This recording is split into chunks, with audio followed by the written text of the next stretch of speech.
I'm the regional branch manager for the CMTA, covering the West Coast states. I joined the CMTA in late 2015. While I'm new to the CMTA, I'm not new to CMT. Heck, come to think about it, I was born with this, right? But it wasn't until 2007 that I was diagnosed. And I was the first of my family, so it was a lot to take in. And since then, my brother and dad, my older brother and dad, were also diagnosed. The diagnosis offered some clues to some mild physical challenges when I was young. You know, playing on a soccer team, I rolled my ankles often. I was a slow runner in adolescence. But in 2016, my significant symptoms started to kick in. I started experiencing significant drop foot. I'd just gone away to grad school. I'd landed in Chicago. I moved from the Bay Area to Chicago to start grad school. And first week out there, we did kind of an outdoor leadership experience. And I couldn't really do anything. We had ropes courses. We played volleyball. I couldn't jump. I couldn't balance. I couldn't participate in a lot of the activities, and it was just plain scary because it kind of came out of nowhere.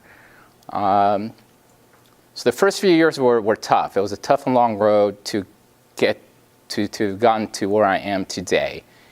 And in 2015, I had enough courage to put my CMT. So I was very private and guarded about my CMT for the first few years. But by 2015, I had the courage to put it out in the open. I wanted to raise awareness about CMT so other people know about it.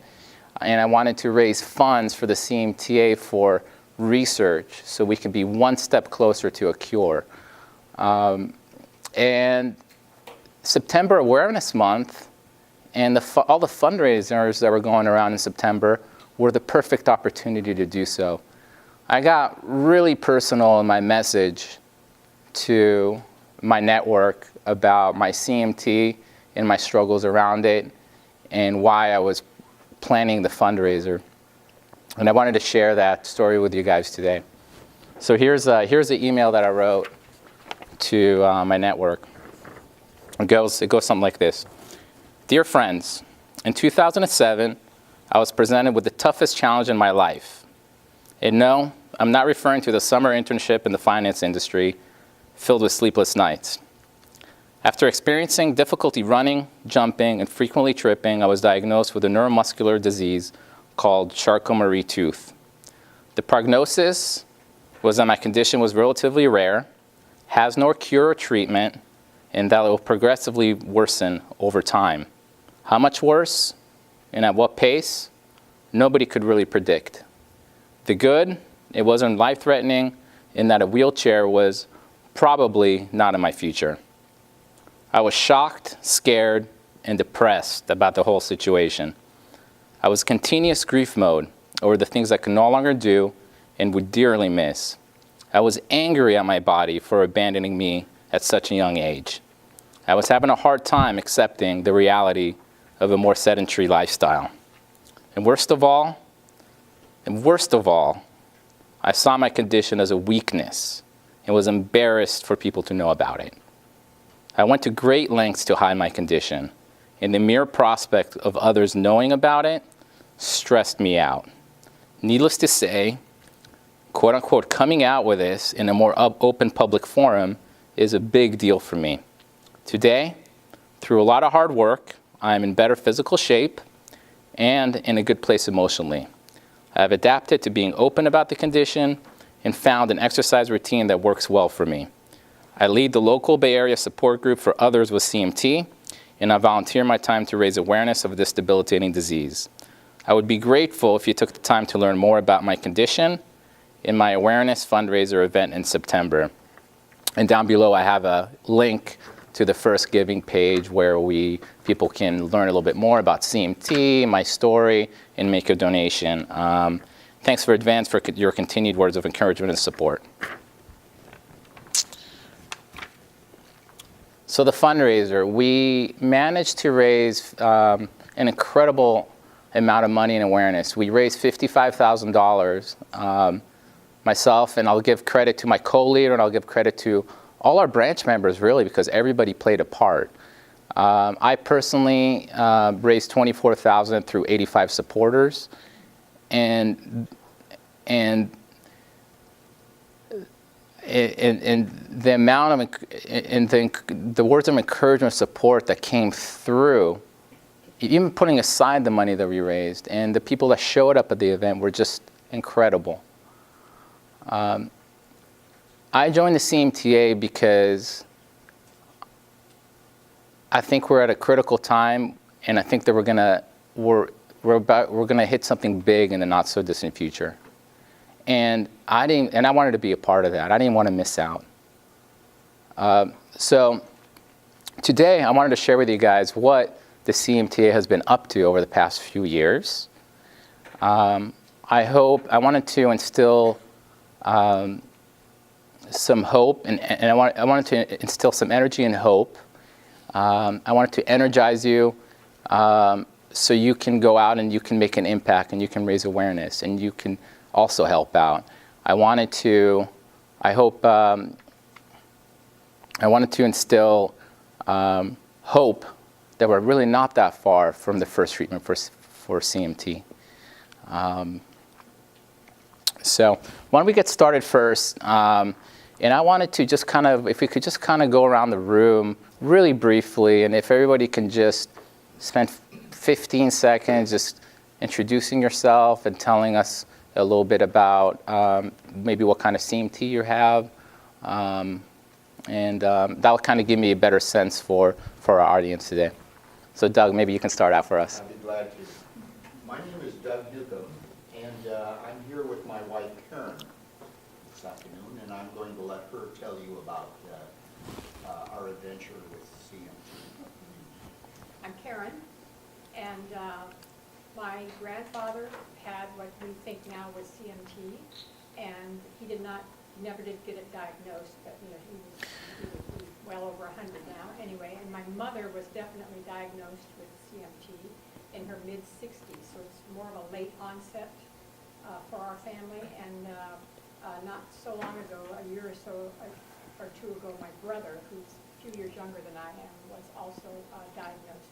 I've never been officially diagnosed, but I have the symptoms. So it's just a matter of I want to go in and have somebody there, even though I've had a test for it, which said I didn't have it, but that was years and years ago, maybe 20 years ago. So things may have been updated since then. So it's a matter of if I want to do it or not. Great. And I can give you guys a little bit, today I'll give you guys a little bit of an update on where genetic testing's come along, the cost has come down a lot, and I'll kind of explain sort of why it's good to do it and how to go about it. Me? I'll go. I'll volunteer. I'm Polly, and I was, I guess I wasn't diagnosed, but just had signs and symptoms at a very young age. I don't even know how young.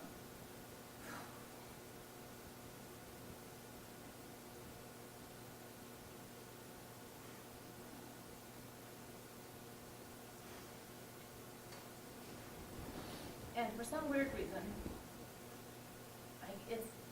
it's easy to talk about, like, to friends and family, but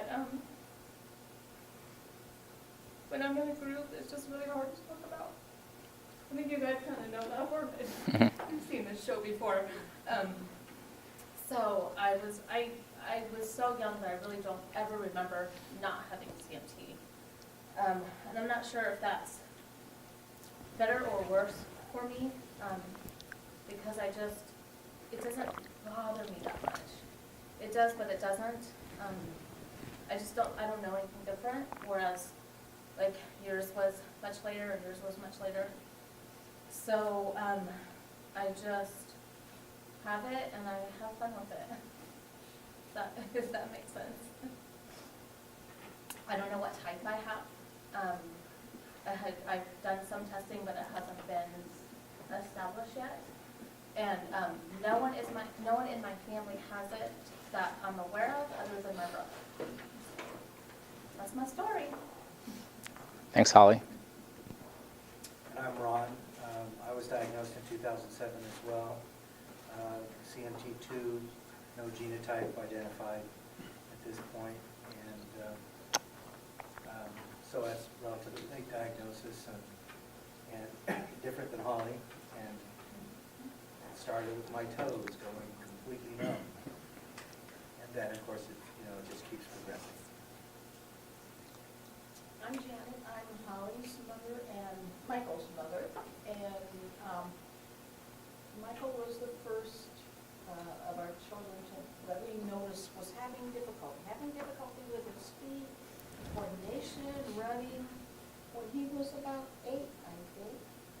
And so we went to a neurologist and we had some testing done, and he's the one that identified it as CMT. So Holly came along, which Holly was just born when Michael was diagnosed. By the time she was 8 years old, we saw the same exact symptoms as Michael had. So she was never tested because we knew if we put Mike through, we said, we can't do that. But I have been tested since then, and it was not fun. And as far as we know, we're a large family. Nobody else in the family had it but these two. Okay. Thanks, Janet. I'm Roger White, and some of the symptoms you're talking about, I have the same stuff. I was genetically tested for type 1A and 2A and came back negatives, and they thought maybe I had some type of CMTX, but don't know what. And this is through Kaiser and get them to run another test. I don't think they want to split for the money, so I thought, well, what good is it going to do for me to know, because there isn't anything at this point in time to do it. The same thing about this coming on in my 50s when I started noticing I really had a problem. I had the other problems like not being able to run around the track, and then noticed in my 50s you can't stand on your... Holly, if you could push on to the next slide. It's a 1 in 2,500, which translates to about 150,000 people in the U.S. and about 3 million people worldwide. But the numbers can actually be more than that. It's a tricky thing to diagnose, as Roger just kind of pointed out. Not all doctors know about it. It's underdiagnosed, it's misdiagnosed. So the numbers could actually be higher. It is as common as MS, multiple sclerosis, but very few people know about it. So it's partly our role. I understand the hesitation of being in that position, I understand the hesitation of sharing it with people.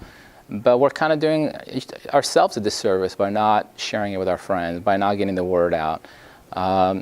Getting it out there is going to make sure that we have better care. It's going to make sure that people, that our society can adapt to our challenges a little bit better, and et cetera. So I think each one of us need to do a job in terms of raising awareness. It's a peripheral neuropathy, so your nerves get worse over time. Whether it's the coating around the nerve itself that wears out, or whether it's the axon that wears out. And it's not a muscular dystrophy, and often people disassociate that or get confused about that because it does also fall under the MDA umbrella.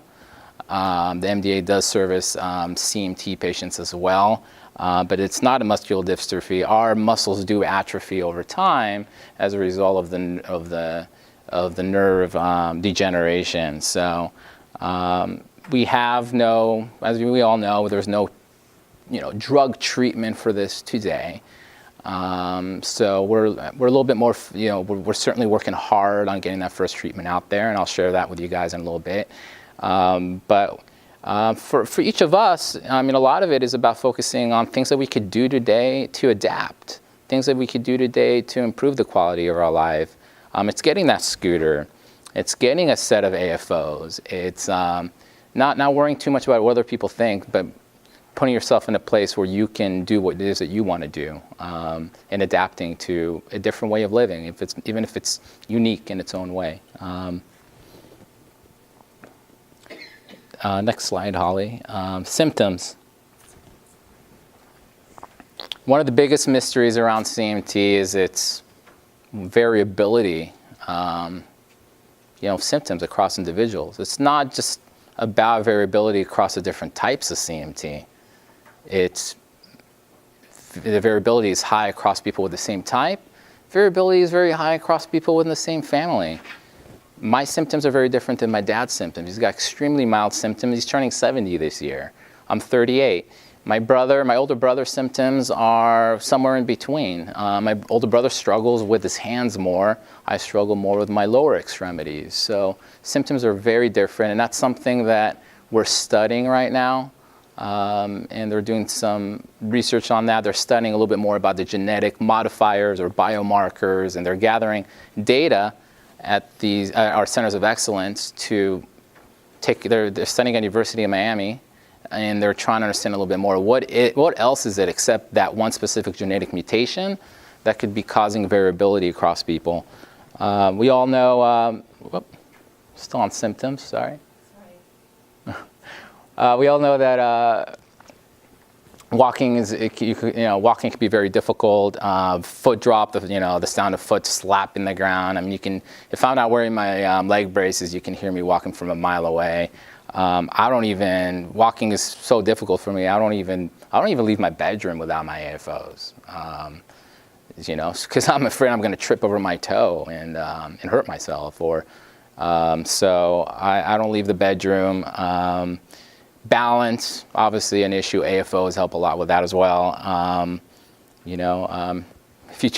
Every now, I was just talking to somebody earlier about, you're taking a shower and you close your eyes to shampoo your hair, and before you know it, you feel like you're gonna fall.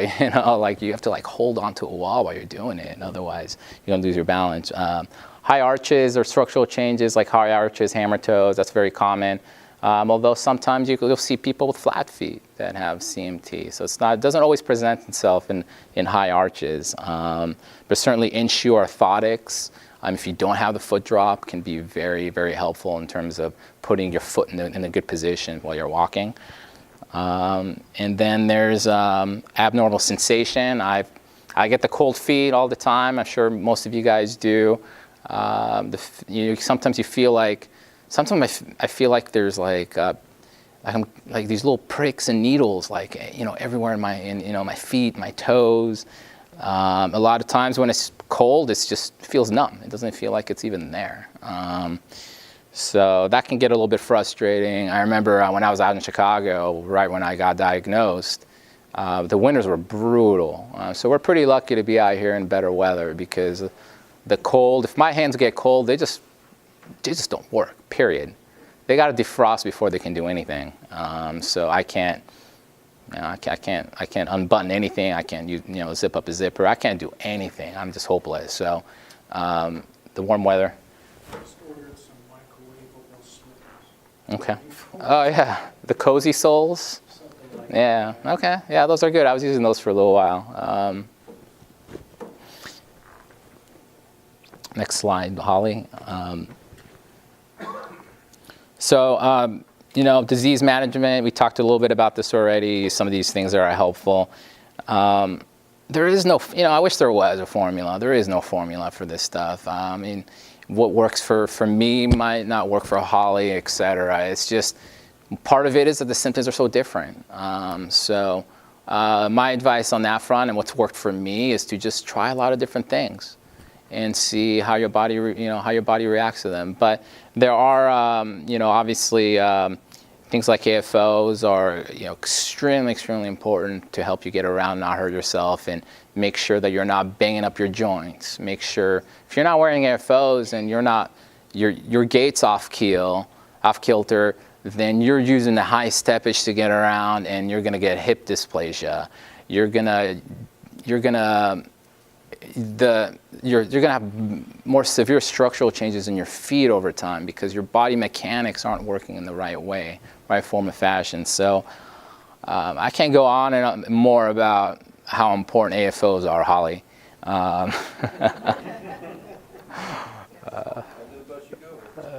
But when you're ready for them.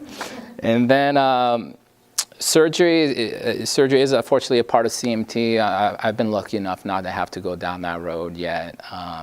If there's anybody that wants to share their story, if anybody has had some procedures and wants to talk about it, you're welcome to share. I got one thing to bring up. I wanted to ask everybody this question. Does anybody, everybody knows where Palo Alto is, right? In the Bay Area. Have you ever heard of Stanford Hospital? Have you heard of their neuromuscular department? So has anybody been there to have their CMT diagnosed there or get help? Anyway, they got some excellent doctors there. I just thought to mention that if anybody's really up against the wall, don't know what else to do, I don't have the phone number for them, but you can Yeah. look it up in the phone book or online. Yeah, and Look up the Stanford Hospital, the neuromuscular department. One of the good doctors down there is Dr. Day, John Day. Maybe some of you have heard of him before. He's one of the, that is the organizations of excellence that CMTA talks about. yeah, and we'll get, That's the closest one to us here. So I've talked to a few people who have been down there for other neurological problems, and they said they've been most helpful. So some people have been diagnosed with CMT that have been down there. So I just thought I'd bring that up if.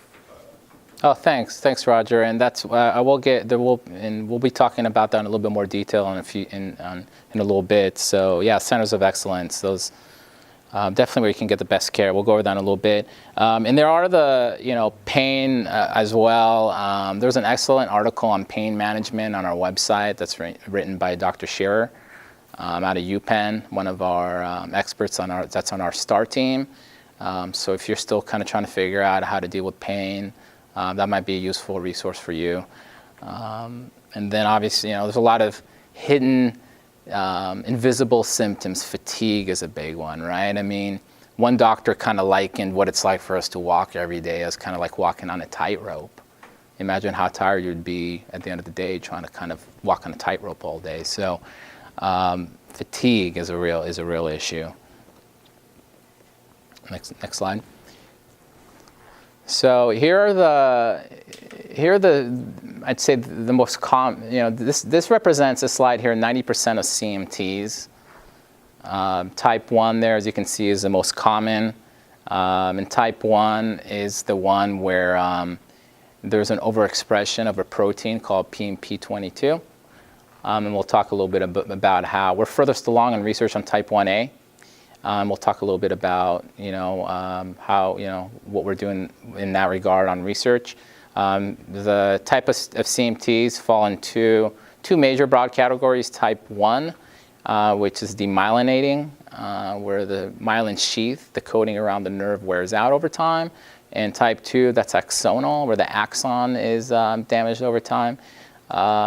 When you go to a center of excellence, or when you go to a neurologist that's got a little bit more experience, they can actually figure out today whether you have, through your nerve conduction study, whether you have type 1 or type 2, even before they run a genetic test. So that's pretty cool. So that's really useful as you're kind of starting to think about what kind of genetic test do I need?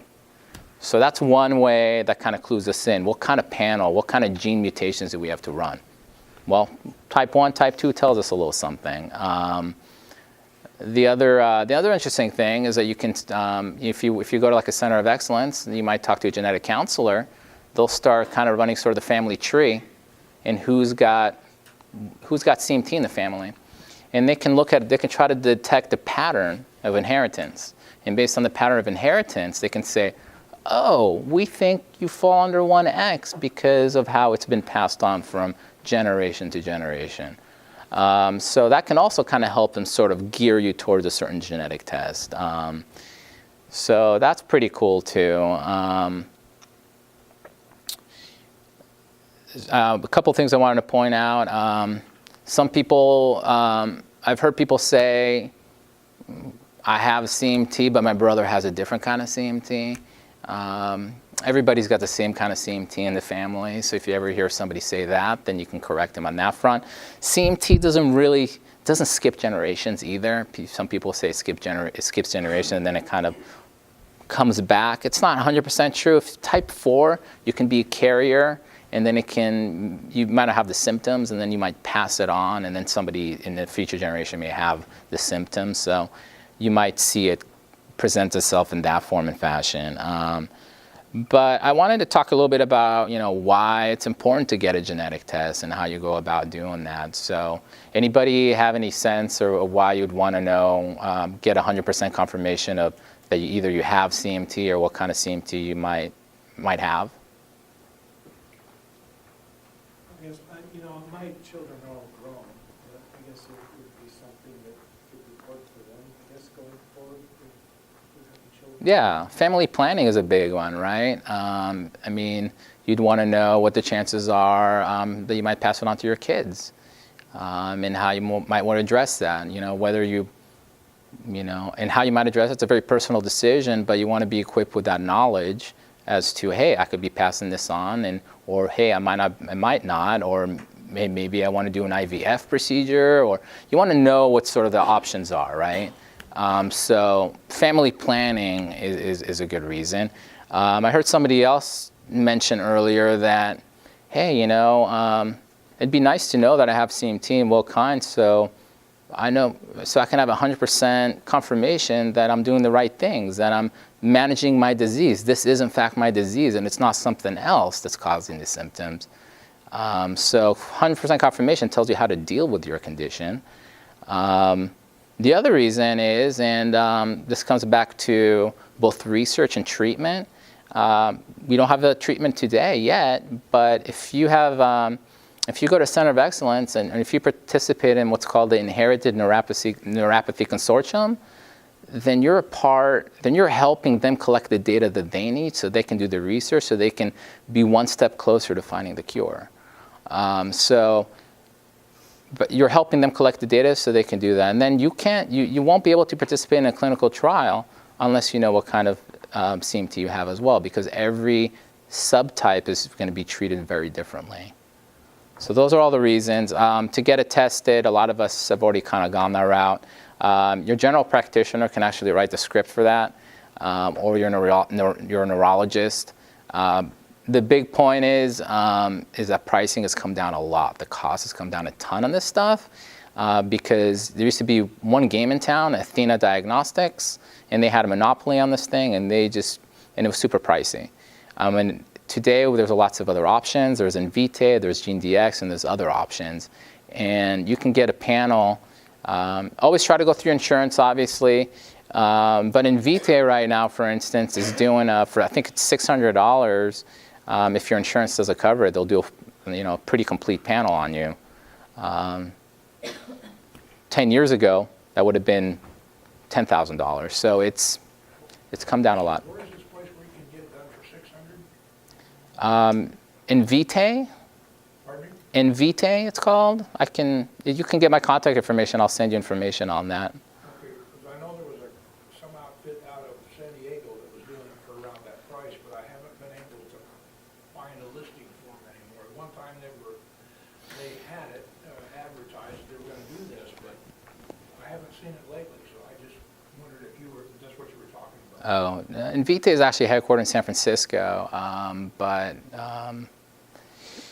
yeah, so you have more options out there, and a lot of these companies are also very focused on patient-friendly billing. So you're not going to get any big surprises like, oh, we ran this and you owe thousands of dollars. But wait a minute, I didn't know if it wasn't covered by insurance and it wasn't coordinated well. They're not going to do it if it's going to be over $100 out of your pocket. They're going to make sure everything is coordinated on that front. And then if it's not, so if you're not, so so you're not stuck with this big bill. So that's why and how. The CMTA, this is our mission. We've been around actually for a long time. Does anybody know when we were organized? No? No guesses? 1983. We've been around since 1983. Very much focused more on the sort of the first bullet there, advocacy and awareness early on. There wasn't much going on the research front because science wasn't really there yet, right? 1991, we discovered the first mutation that causes CMT. It was that causes 1A, the PMP22 mutation. And in 2000, they developed the first cell line that allows us to test different compounds and see which ones are effective or not. And in 2008, the organization made a big push and a strategic change made a bigger emphasis on the research piece when they found STAR. Does anybody know what STAR stands for? Holly? Strategic, strategic something. Okay. Close. Rashid? No. So STAR is strategy to accelerate research. I'll touch upon that in a future slide as to what makes it unique. Essentially, we'll touch about it a little bit. But we're also very focused, and that hasn't changed. It's advocacy, providing resources. Our website is a great resource for you guys, and I'll go over some of the other resources in the next slide. Do you guys use our website? Yeah? Do you guys find it helpful? Yeah, so there's a lot there. And you don't necessarily even have to be a member to access 99% of it either. So it's there for you. We have webinars and video series on exercise. We have webinars from top experts talking on anything from genetic testing to physical therapy to just about any topic that's relevant. So you can learn about and educate yourself from the comfort of your own living room. The CMTA report is one of the member benefits. Sorry. Hey, Holly, next slide. Okay. The CMTA report is one of our member benefits. It's basically a newsletter that keeps you guys up to speed on what's going on. CMTeen is a digital-only publication. It's a new one we just launched a couple of months ago, and it's written by teens for teens. So if you guys know any teenagers in the group that might want to, maybe you can point them to that. The branches, we've talked about that a little bit already. This is one of 70 branches. Rashid and Holly are doing a good job of running and leading the branch here. And I'd mentioned the patient family conferences. Has anybody been to one of those? Mike, Holly, Roger? Cool. Those are really good. The last one that we had was down actually at Stanford. Locally, the last one we had was down at Stanford in September of 2014. And we have them half-day or full-day formats. We don't have anything slated right now in California.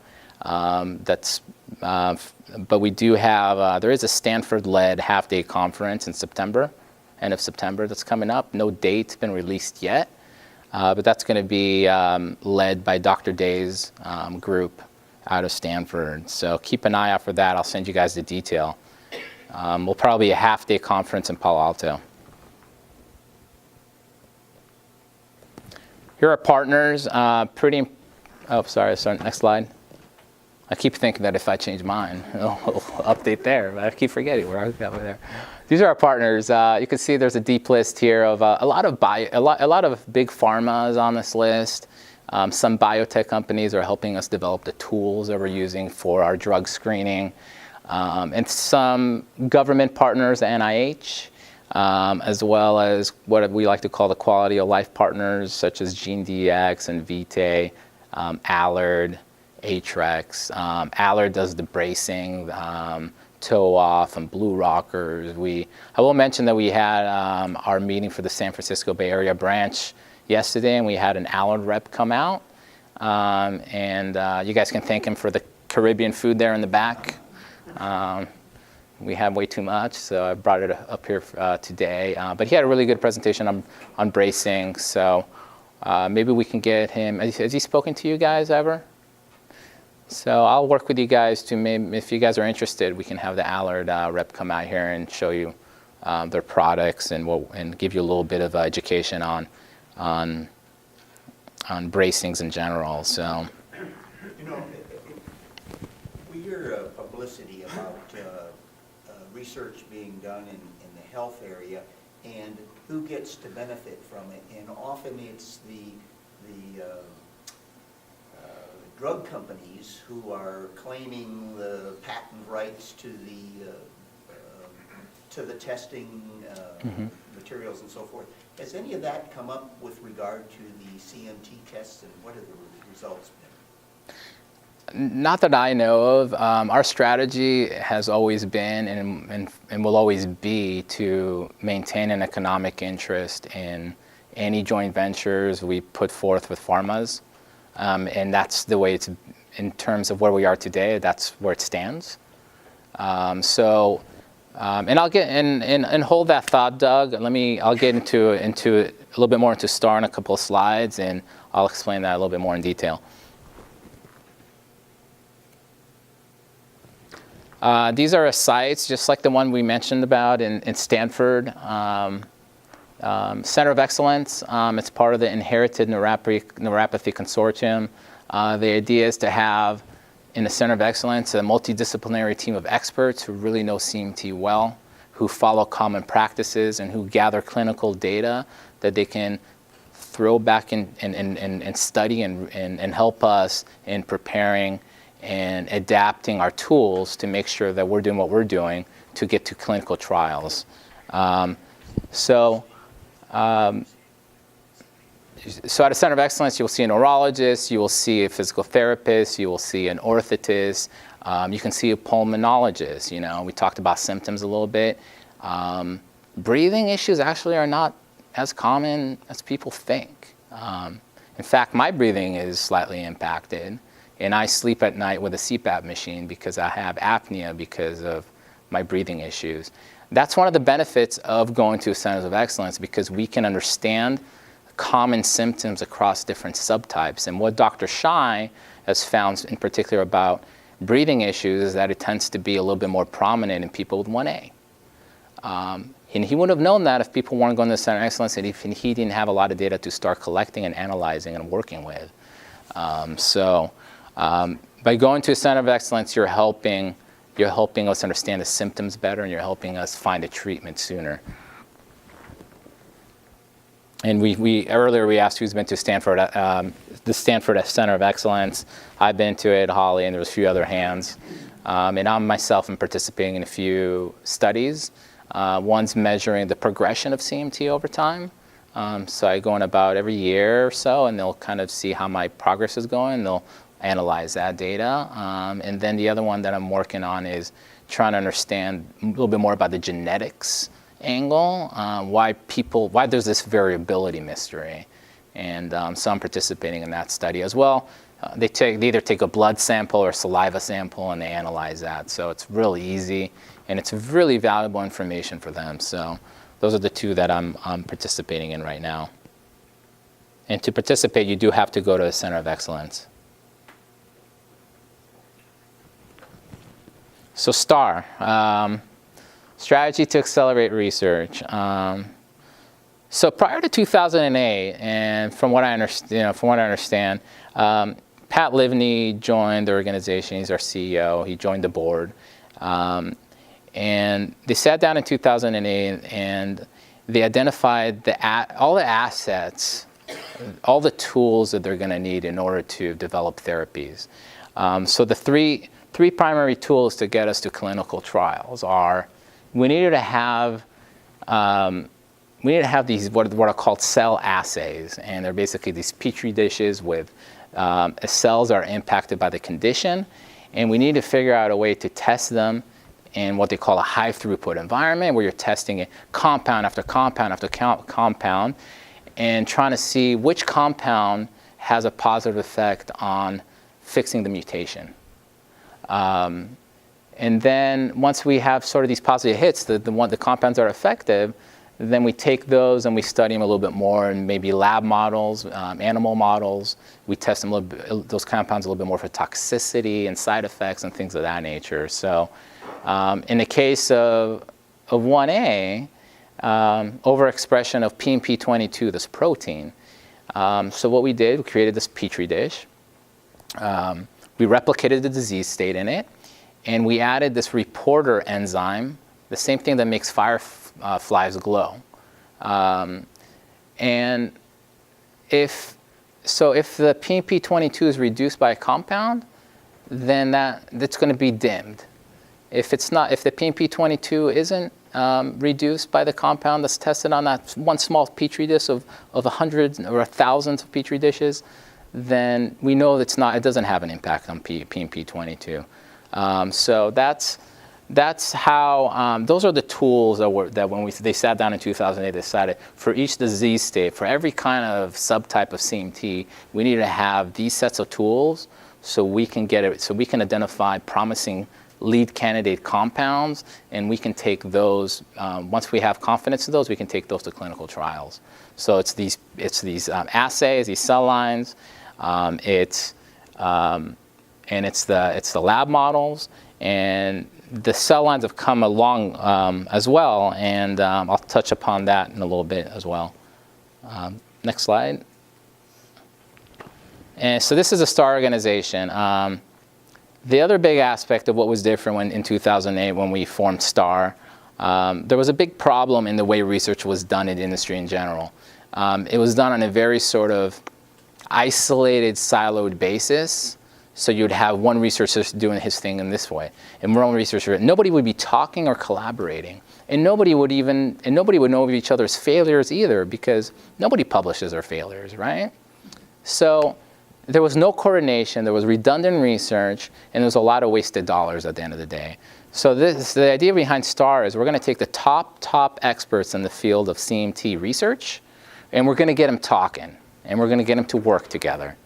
So this is the Golden State Warriors, guys, of CMT research, right? So Dr. Shai is Steph Curry, and we got Shearer is Klay Thompson. Oh, you guys probably don't like the Warriors, right? Yeah. Do you guys? Okay. Okay. Okay. But that's a big differentiator for STAR, and that's a big differentiator for this organization, is because we have the top talent working together to find a treatment. And all these researchers are also, and all these clinicians are all in the centers of excellence. And they're all collecting the data, and they're all analyzing the data, and they're all sharing it, and they're all talking, and they're all talking about their failures, and they're all 1A. We've been at it for a while, but the rate of progress has accelerated in the past couple of years. 1B, what's really impressive about 1B is that we just started on 1B 18 months ago, and we've made a tremendous amount of progress and really quickly. Part of it has to do with the knowledge that we've gained from all the other stuff that we've done on 1A. So I want to mention it's not really a race. Which kind of treatment? I have 1A. Would I be happy if we had 1A first? Yes, but that's not really that important to me. What's important to me is that we get to the finish line with one of these treatments at some point. And it might not be 1A, it might be 1B, because 1B has got a lot of momentum right now, and it might reach the finish line faster. So the important aspect, and this comes back to what you were saying, is it's the idea that a rising tide lifts all boats, right? If one of these hit, we're going to have an economic interest in it. This is what's referred to as a venture philanthropy model. And the idea is that we're going to have a stake in it, because we helped develop the tools and a lot of the early R&D on the stuff that we're presenting to the biotechs. And we're forming a partnership where we're going to go along for the ride. And once one of these hits, we're going to have a nice payday. And that's going to make our life a lot easier to find a treatment for another one of these. And we're going to have less pressure on fundraising and less pressure on asking, hey, can you contribute? Can you contribute? And less pressure on asking our friends to support us. And that's going to make things a lot easier. But to get there, we're going to have to make a big push. We're not there yet. So keep that in mind. We're very, very focused, and Pat Livney, our CEO, is always talking about every one of these partnerships I approach, I always want a seat at the table. I always want an economic interest in the venture. I'm not giving it away.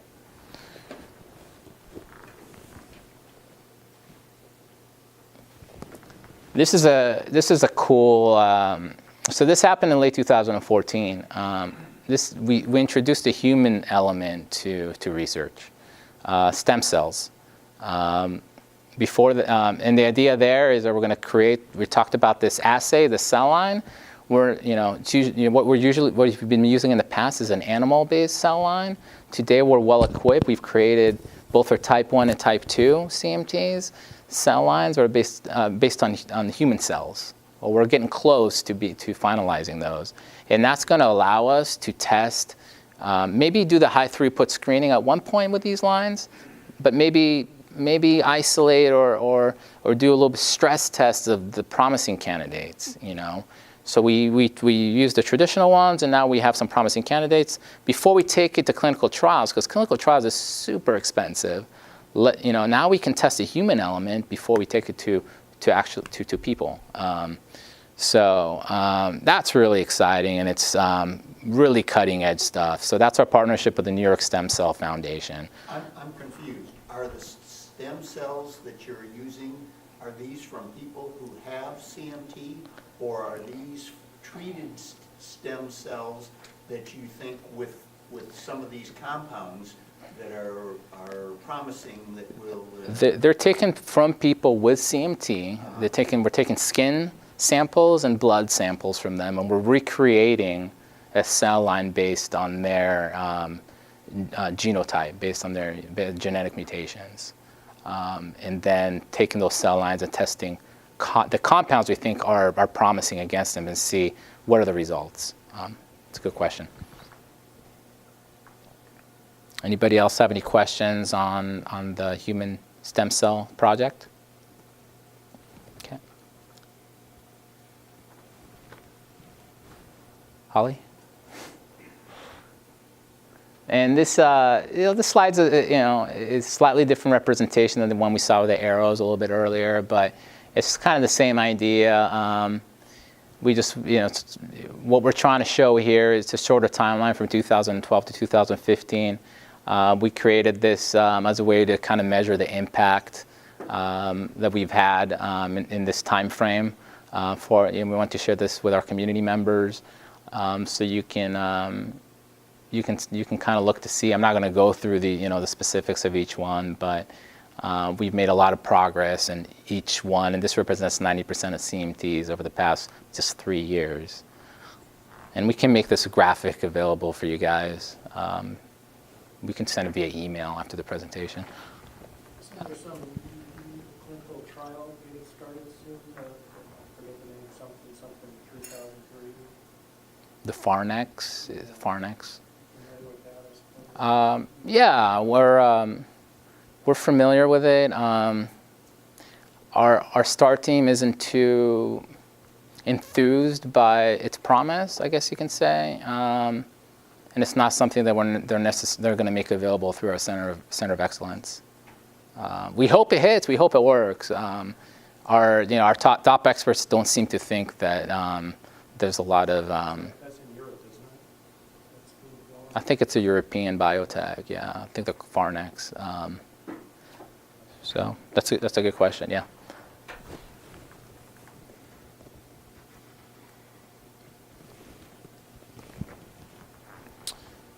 So here are some ways, so I hope I demonstrated that the CMTA is a premier organization that's working with CMT patients and that's working hard to find a treatment. Here's some ideas on how you might be able to make an impact, and things that I kind of picked up the pace on over the past year myself. Over on the bottom left there, you'll see the CMT ribbon. Great way to kind of raise awareness is to just change your profile photo in Facebook to the CMT ribbon.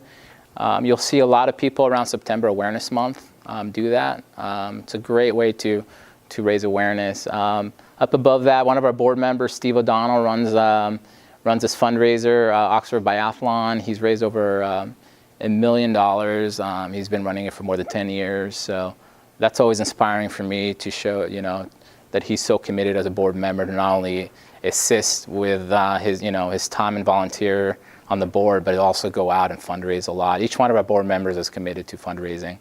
Our community, Hats, Horses, and Hope, that's going to be a Kentucky Derby fundraiser out in Kentucky. One of our community members is going to be, took that on, and they're working to fundraise under that. Becoming a member, it's $30 a year, as little as $250 a month. is a great way to show your support. You'll get some additional goodies out of that. You'll have access to the CMTA newsletter. You'll have, if you're a new member, you'll have 50% off Atrix shoes, and there's other goodies. But really, I mean, I think the best that's going to come out of it is showing your support to the organization, that you're really sort of bought in, and that you're helping, knowing that you're helping us reach, reach our next milestone, finding that first treatment. Down there on the top right, that's a picture I sent along with my note to my network when I was doing my fundraiser. That's the other thing. That was the first time, I not only kind of came out with it, but I was bearing my braces, right? Not something, I'm not comfortable walking around with shorts in my braces. I'm not there yet, so I realized I still have a ways to go. But for me to send out that email and to me to include a picture with me in my braces was a big deal. It was a huge deal. So I also included that on Facebook. We had a little 1 in 2,500 campaign last year. I don't know if you guys saw that on Facebook. It kind of spread like wildfire, and it was really cool to see. And so I posted that photo. I'm always looking for new ways to kind of help you guys fundraise in an easy way. So I think it'd be awesome if you guys did a walk fundraiser this year around September, around Awareness Month. And I'm out here to partner with you guys and help you every step of the way to set it up. And I'll come out here and I'll support you and do the walk with you and plan it with you. And so I'm a partner in crime with you guys on the walk. Down there below, there's a picture of me doing an indoor skydive, which I did a couple months ago. I didn't think I wanted to do this because a friend of mine works for a company out in Austin that it's called iFly, and they're actually opening up a location here in Roseville.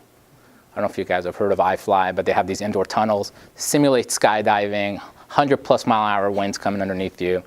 We'll probably never do real skydiving, but this is kind of a nice alternative. And I was scared about it. I didn't know if I could do it, because of my physical limitations. But I decided to challenge myself and do it. And so, to make a long story short, I created a fundraiser idea around it. The idea is, if you raise $1,000, then you and 3 of your buddies get to go out to an iFly facility and skydive together. And the idea there is the idea that anyone can do it. Don't think just because you have physical limitations you can't do this. And it's a good way to kind of push your own sort of boundaries a little bit. So if anybody's interested in that, the Roseville location opens up at the end of March. But I'd love to help you put together the communication around that and help you promote it. And I think it's a fun way to do that. And if you do it with 4 people, then you each have to raise $250. It's not so bad. And that's it for today, guys. I want to thank everybody especially Rashid and Holly, for having me come out and speak to you guys. I appreciate what you guys do in terms of leading the branch. You guys are volunteers, and it's awesome that you dedicate your time to this. And I'm here for you guys as a resource. If you have any questions, that's my contact information. I also have my business card, so I can give those to you guys. And reach out to me with any questions, or if you want to get a little bit more involved in any capacity, I'm here to work with you. I have a question. I'd like to go back to the research part that you were talking about. With all the sources of funding, the government, private individuals, and the centers of excellence, so forth, can you give us an idea of the percentage that each major sector contributes to research here for CMT?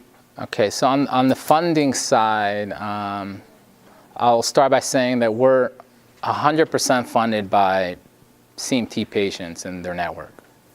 CMTA is 100% funded. But I'm asking about the research that's being done. Yeah, I don't CMT. I don't have a breakout or breakdown of that for you. I've never seen one. Well, But I'm just wondering, does most of the money for CMT research come from CMTA? Oh, if there's any, I'm just yeah. wondering how invested the drug companies are and the universities, for example, are. Let me see if I can address that question. Is all the money in? You mentioned NIH, yeah. Well, we fund the NIH projects, Oh, okay. so we don't get government money. So again, it comes back to the fact that all the money that we look for the most promising research projects out there based on what kind of, where we're working, and we'll fund those, including the NIH. We fund. We have a researcher out in the NIH who we pay her salary to develop. She's developing Brittany Wright. She's developing a cell line for 1B right now. We don't have a Harvard endowment. We don't have the backing of Gates Foundation. It's all on us to make it happen. Okay, that's what I'm wondering. Yeah, Yeah, okay. yeah. Question, nerve biopsy usefulness, is there any reason why anyone would have nerve biopsy done? I don't. Does that give any sort of definitive diagnosis at all, or what is that use for? I'm not sure, so I don't want to answer this incorrect. I can look into it for you. I would venture to guess that it may have been. I could be. I don't even want to venture to guess because I don't want to be wrong. Yeah. They used to do it. It used to be older. Neural nerve biopsies. Yeah. Little nerve in your foot for diagnostic purposes, and I think to some degree some research purposes. Okay. I don't know how often it's done nowadays. In terms of diagnosing it today, I don't think it's really being used. Really the best way to get 100% confirmation is to do the genetic test, the blood test, along with nerve conduction Shows studies. that, if it's myelin affected or the axon, I would imagine when you look at it under the microscope. Yeah. But, it's not. Yeah, and I will say that type 1s are kind of interesting because it's initially the myelin that gets worn out, but once the damage gets worse, then eventually it's the axon that gets damaged too.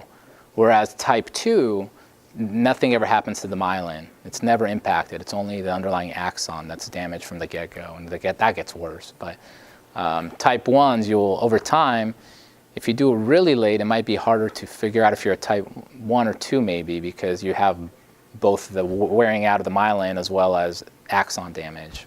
But yeah, not a doctor here. Okay, unless there's any, stand up, I guess. Unless there's any more questions, we can keep on going. But we sort of had a thought, either we go to a break, but we don't want to lose anyone. We want you guys to stay and keep on having discussions. So we can take a 10-minute break, come back, and then continue to talk and have some nice discussions with one another and share some information, or we can keep on going. So we kind of wanted to take a poll and see what folks would like to do. Restroom break, get some snacks, break. 5-minute break. Okay, hearing no objections, there's some stretches, there's some signs over there. Okay, 5-minute break, and then we'll come right back.